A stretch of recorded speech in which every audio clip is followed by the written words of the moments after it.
welcome to the Earth Feels podcast. I'm Rose. And I'm Christine. Welcome to Earth Feels, the podcast for people feeling overwhelmed by the endlessly gloomy climate news. Where every week we have soul-based conversations about climate change and explore the idea that climate change may be happening for us as much as it is happening to us. If you are ready to shift your focus and secure the future for our kids and our grandkids, then this is the podcast for you. And yes, we do know how to spell. Hello, Rose. Here we are, the dynamic duo, back together again. How are you? Great, Christine. How are you? I'm very excited to be here with you. It's been a little over a month, and we're heading into summer. Hi there, Christine here, just popping in to let you folks know that this was recorded on June 21st before the massive heat wave hit the Pacific Northwest and in the US and up all throughout Western Canada, particularly British Columbia. So of course we'll be discussing that on future podcasts. So just keep in mind that this was recorded before the record-breaking heat. Today our question is, does activism make a difference? And this was prompted by the very exciting news a couple of weeks ago that Keystone XL has been the pipeline, it was canceled, or the permits were not renewed by Biden in January, but TC Energy, what used to be called TransCanada Energy, has canceled it as of this month. So I know that is very exciting. Yeah. Yes. So big news, and now we're on to the next, right? So does activism matter? I think so. I think it changes people's minds. It gets people involved. It makes people understand that there's something worth fighting for. Well, and there's proof. I mean, back in 2010, when the grassroots movement started, and it wasn't just in one place, it was very organic, in that Indigenous people in South Dakota and in Minnesota and in Nebraska, as well as the ranchers who TransCanada was knocking on their doors, telling them if they didn't let them buy their land, the land was going to be taken away from them by eminent domain. Like that was going on in Nebraska, and Texas, and so it was all kinds of different factions that eventually got together. But so it wasn't just one group. I think that's important to say. But back in 2010, the chances of success were pretty bleak. Mm-hmm. It was going against the US government, the Canadian government, and the whole oil and gas industry. I mean, represented by TransCanada, but that's the status quo. And the people didn't start it because they thought they would succeed. They started it because for the Indigenous people, it was about defending their clean water. For the farmers and ranchers, it was about clean water and also about defending their land. Like they just didn't have a choice. They're up against the wall. Yeah, I mean, I think activism on all fronts, if you look at all the things that are going on, that have gone on through the pandemic, the Black Lives Matter activism. We did an episode on the farmers in India. Certainly, I've attended more demonstrations, not since Uncle Joe's in there, but in the last 5 years than I had in my entire life. The Me Too movement. I think activism is a way for people to express their frustration. And at least here in the States, it has been part of our constitutional right to be able to gather and protest, although there's a lot going on in more red states down here to try to prohibit protesting. Yeah, that is so interesting because here is America, sort of the land of democracy and free speech. And what is going on in these states? Do you know? I think it's a matter of those, this is my humble opinion, those in the status quo wanting to keep things the way they are. And it's a faction of that. I don't know how much of this you know of the GOP trying to keep voter rights down. It's a matter of, I think, because it does work, and this is, I guess this would be my ultimate reasoning, because we know that activism works, it's scary to the status quo.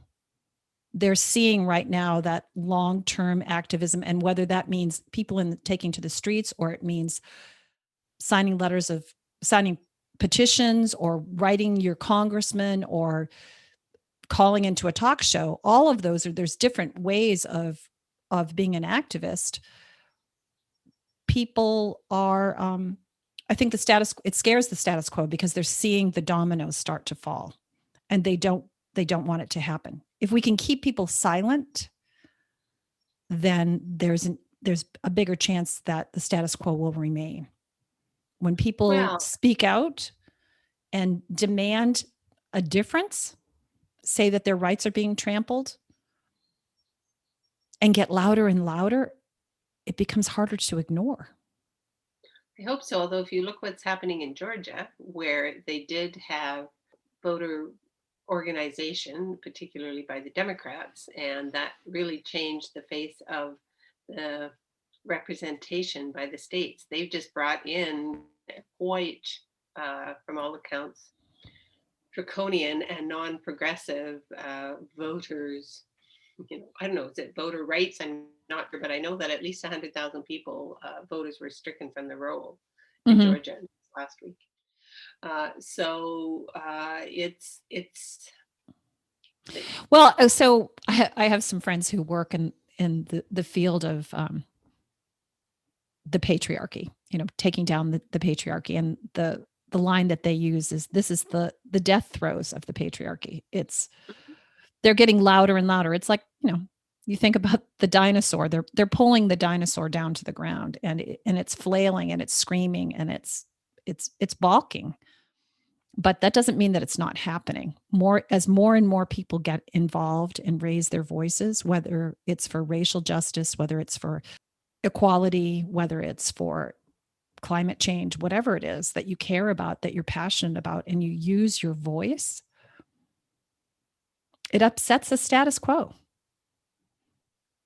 And there might be some of our listeners who are saying, yeah, I've marched here, I've made signs here. I'm thinking about a dear friend of mine who is phenomenal. She's a Quaker. She is tireless in her work and has been for decades. And now it's 2021, and we're looking at climate emergency, and it seem the world is not yet mobilizing, even though that timeline is getting shorter. So it is, I would say it is tempting to feel like it's futile at times. So that's why we want to celebrate this victory, because it's a huge victory. And what were you going to say? No, I think that being a sacred activist is exhausting. And there are days that, I do this podcast, and I know that you do the work that you do because we want to further the evolution of humanity. We want humanity to survive, and we do it in a way to give back. For me personally, it's my way of giving back for the abundance that I have. And there are days that it's overwhelming. It feels like and maybe this is something you can address. It feels like from an energy standpoint, the volume is up really, really, really high. It might not even be, it might not be just noise, but the white noise is like it, the energy is so crackly. And it's easy to fall into despair. Mhm. But taking action is shifting that despair to hope. And again, in my humble opinion, once you take an action, it disrupts that downward spiral. It keeps hope alive. And I haven't been working in this as long as you have. I mean, I didn't write a book. I've only been doing this for a couple of years. But I feel that the tide is turning. It feels like the tide is turning. It's slow. It's very slow. And for people that have been in it 10 or 20 years, maybe they can't even see that it's starting to turn. Or maybe they've seen it start to turn a number of times and thought, this is it, it's going to happen. But what I know of humans is that we don't do anything unless we really have to. We don't take action unless it's in our best interests.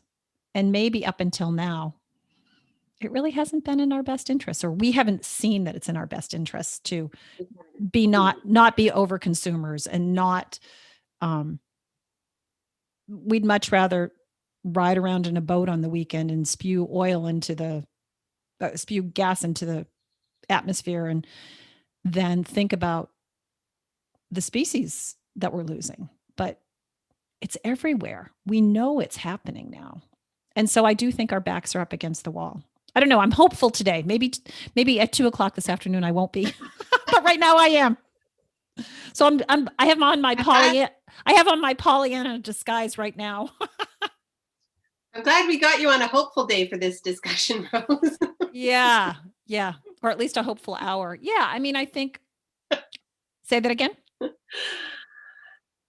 It's just funny that you can't even extend it to the 24 hours. It has to be a hopeful hour, not necessarily a hopeful day. No, because doesn't it change moment to moment? I mean, especially in the news cycle that we're in. You read something, like I get up in the morning. Luckily, things have changed here in the States enough that I get up in the morning and I'm like, oh, okay, nothing happened at 4 a.m. We're still, we're okay. And I'm not as tuned into every event that happens all day long. I feel like I can be like, okay, I can just kind of go about my life. But there's adults in charge. If knock on wood, it feels like it. But I do check in at the beginning of the day and at the end of the day. So I'm not doom scrolling all day anymore. Good. But I do check in at the end of the day. And sometimes it's like, oh, I wish I didn't know that. But for the most part, it feels like, well, yeah. It feels like the energy is a lot different now than it was 6 months ago. A lot more hopeful. And I am glad that you mentioned the E word, Rose, because I was telling you a little bit before we started recording that I am just coming off of a 2.5 days with Donna Eden and David Feinstein. So Donna Eden is the creator of Eden Energy Medicine. She's an amazing energy medicine teacher. And the E word isn't Eden. The E word is energy. Oh, well, the two Eden energy. Yes, exactly. And David Feinstein is her psychologist husband, who's been a prof at is it Johns Hopkins or Johns Hopkins? I think it's with an S. He was a professor at Johns Hopkins, and he's written a number of books about energy, psychology, and various aspects of it. Anyways, all that to say, again, we talk about how we don't necessarily believe in synchronicities, or we do believe in synchronicities. We don't believe in accidents here, because I've been, as you know, quite absent from this podcast for the last 6 months, just trying to navigate what energy work and climate activism looks like. And I still don't have it 100%, but I can tell you that this weekend workshop, which was all It was an energy medicine workshop about bringing in sort of into one's energy system, but also sharing it with others, including in the collective, morphic form, which means that you're actually creating an energetic form for the future of higher consciousness. Not for the future, actually. You're creating it so that the collective humanity can evolve into it. Now that sounds very high and mighty and hoity-toity, but it's actually based on the work of Rupert Sheldrake, who's a biologist, and we're going to post on our episode webpage his banned TED Talk from 2013, because he generates quite a bit of heat in the scientific community because he questions basic assumptions of science, which is that the basic assumption of our scientific world these days is that the material is all there is. And he has reasons why he questions it. And of course, we talked about quantum physics here before, and that is obviously saying there's a whole lot more than what we can see. But sorry, that is a float plane landing on the lake behind me. There you go. So, okay.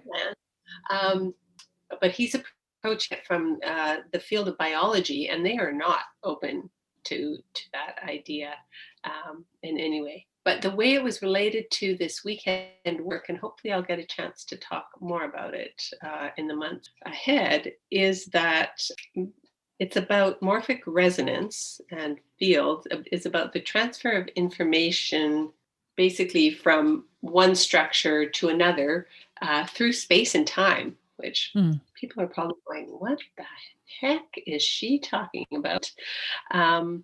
And I don't know that this is the episode to really dig down into that. But the examples that you and I chatted about, and one of the examples that Sheldrake uses is the fact that when rats in mazes in a couple of universities, say in America, are taught a specific maze, and they've done these scientific tests, for whatever reason, rats in Germany and Canada and Australia can also run the mazes faster.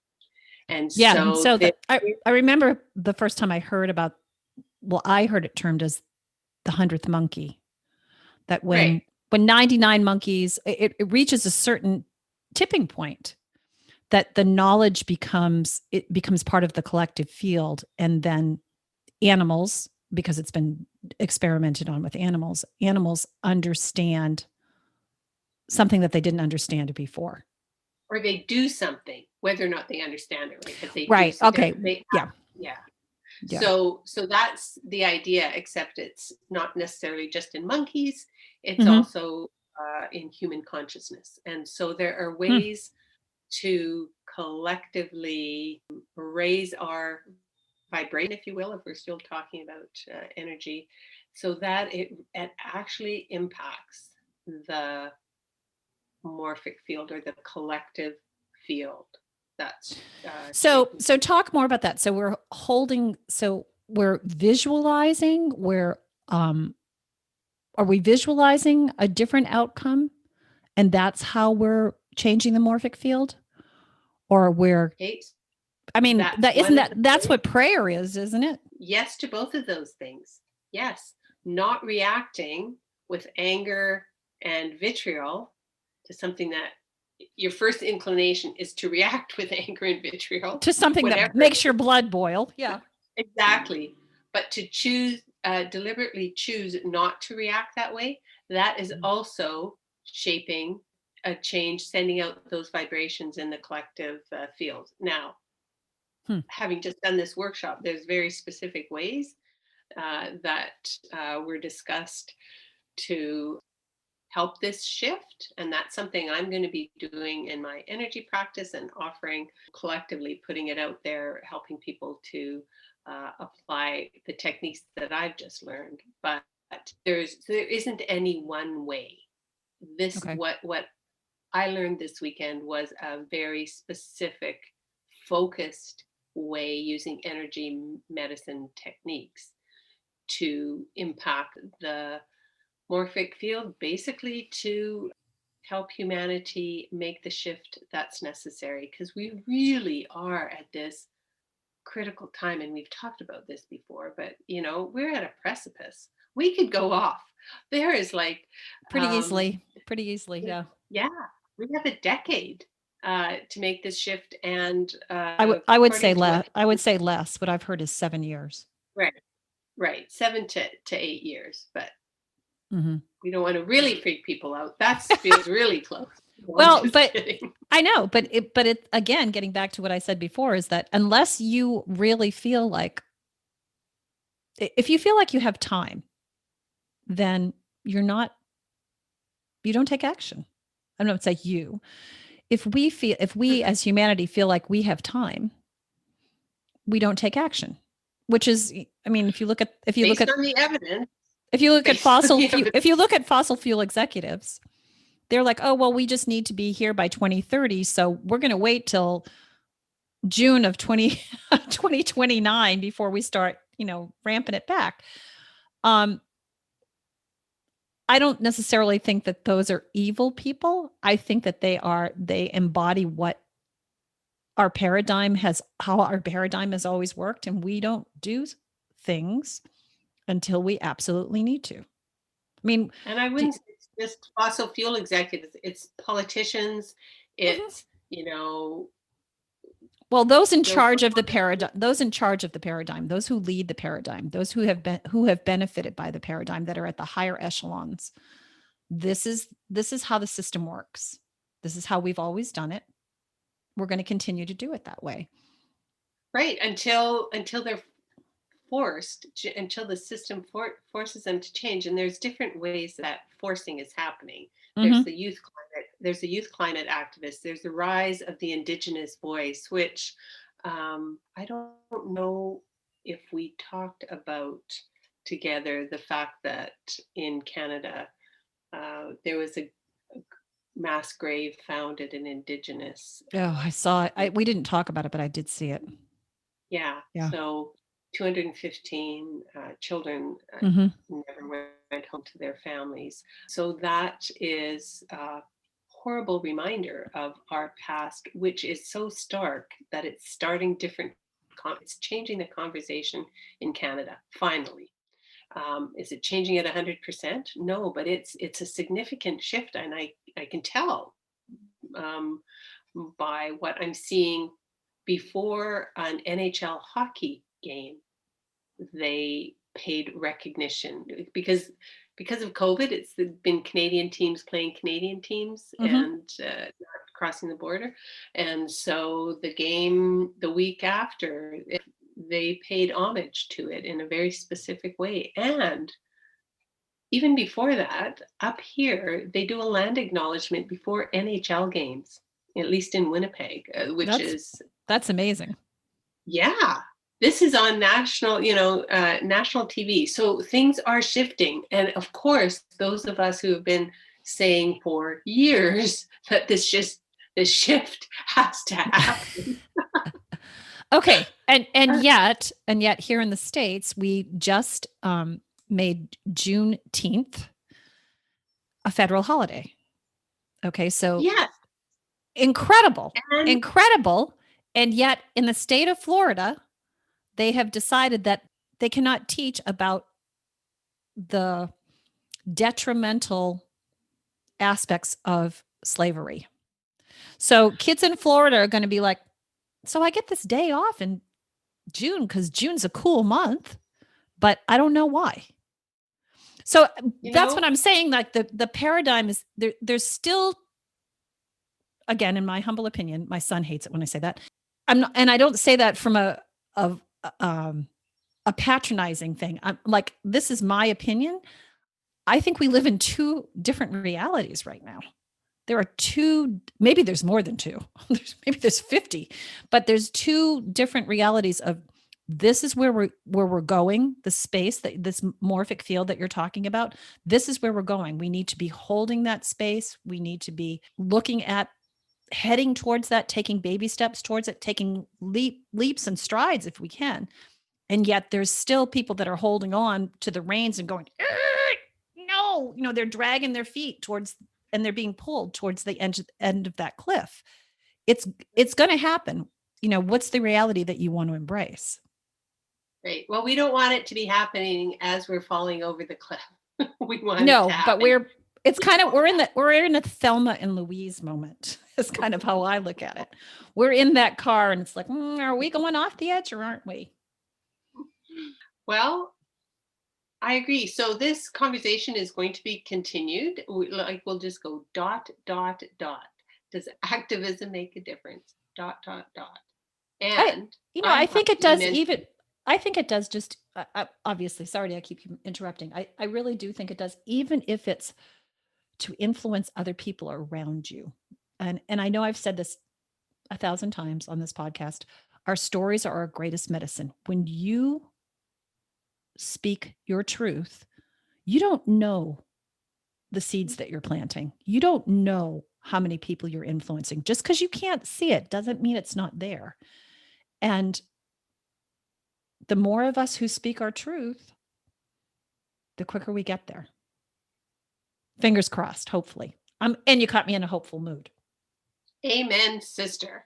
And now we're going to move on to good news. And guess what? One of the things on my good news list was Juneteenth.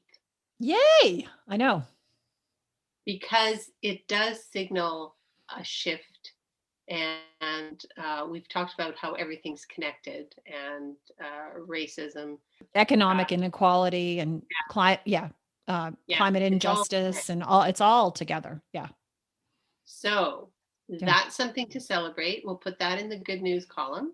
Yay. And we'll also put a court in Brussels, Belgium, has ruled that Belgium, the federal government there, has breached its own civil law and violated European Convention on Human Rights by failing to meet its declared climate targets. And wow. So this is Belgium. So that adds to the courts in the Netherlands and Germany and France, and there's a court case going through in the US and in Canada.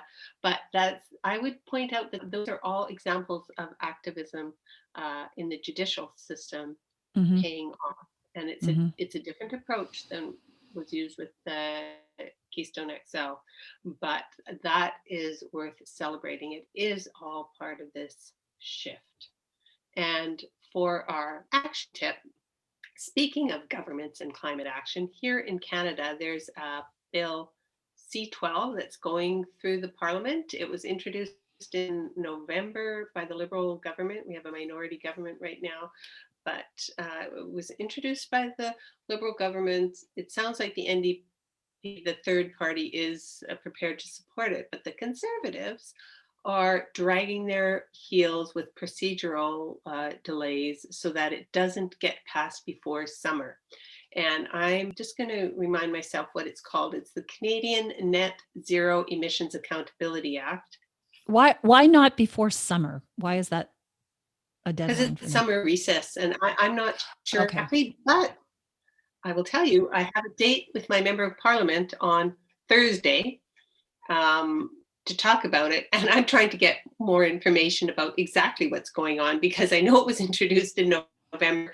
It came back in May, but I got an email from one of the, it's not a VAS, but it's sort of a Canadian-based progressive group saying Conservatives are blocking this. Send a note to Conservative members of Parliament to tell them that you want